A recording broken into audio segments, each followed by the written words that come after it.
We have all enjoyed a good science fiction story at some point, but some of us may not have ever even heard of science fantasy, even though you may have probably seen one before. Why is it important to know the difference? Let's find out.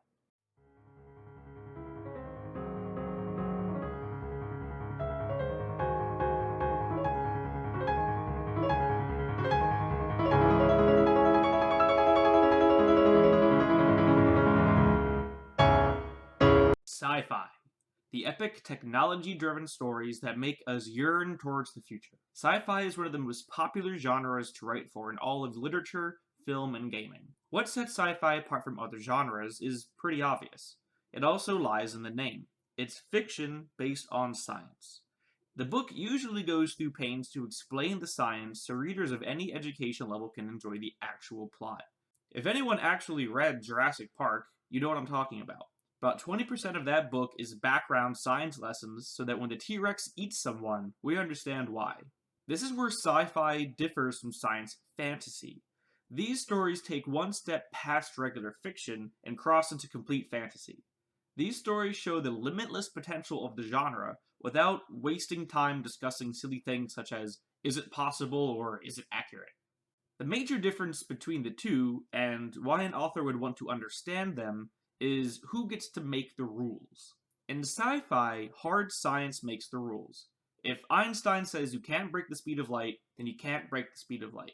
If gravity, or lack of it, makes people float in space, then people float in space. The author is limited to what they can do or imagine by the binds of science. Real science. In science fantasy, the author makes the rules. If light speed is impossible, we have some mumbo-jumbo engine that's actually faster because future. Just add the word warp or ion to anything, and suddenly it all works out. Oh, we discovered a new alien race. Neat. They speak English too. How convenient. The big thing is consistency. If you, as an author, are making up physics in your science fantasy, that's totally fine, as long as you stick to it. Usually, an author of sci-fi uses science as a tool to enhance the story. They will pick one specific scientific advancement, such as molecular biology, nanotechnology, cloning, artificial intelligence, and write a story to illustrate the wonders or horrors of this technology. Sci-fi writers are also very clever to work around limitations with actual science, where science fantasy authors are very clever in making up ways to ignore such limitations. A sci-fi writer will create a spinning ship to use centrifugal force to imitate the force of gravity, where a sci-fantasy writer may just flip a switch and suddenly the gravity's back on. Science fantasy writers care more about the setting, spending a lot of time describing the amazing alien world and the wonders of the future, than explaining how the science backs up their plot. They don't care, they just want to tell a good story. Sometimes they will use magic or other true fantasy elements such as dragons or the apocalypse. On the other hand, science fiction will focus on the how, otherwise their story isn't believable to them. Jurassic Park could have easily been about an island where somehow dinosaurs still existed and were put in a zoo, but the author deliberately wanted his story to be about the dangers of technology and science, and went through great lengths to make that clear. One of the best ways to explain the difference was said by Rod Serling, the creator of The Twilight Zone.